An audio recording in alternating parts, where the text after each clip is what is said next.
आता बातमी राष्ट्रवादी पक्ष फुटीबाबत सुप्रीम कोर्टामधल्या सुनावणीची। राष्ट्रवादी पक्ष आणि चिन्ह कुणाचं याबाबत आज सुप्रीम कोर्टामध्ये सुनावणी होणार आहे।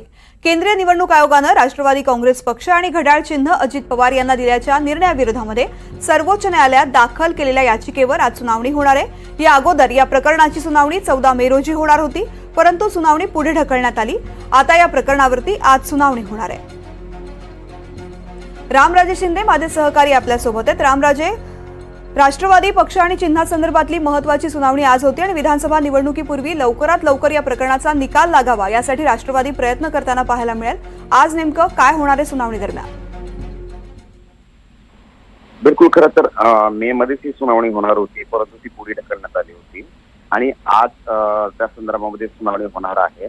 आणि दोन मुद्दे या सुनावणीच्या दरम्यान घेतले जातील। एक तर की निवडणूक आयोगाने जो निर्णय दिलेला आहे राष्ट्रवादी पक्ष आणि चिन्हाचा, त्याच्या विरोधामध्ये शरद पवार गटानं याचिका दाखल केली, त्यावर सुनावणी होईल।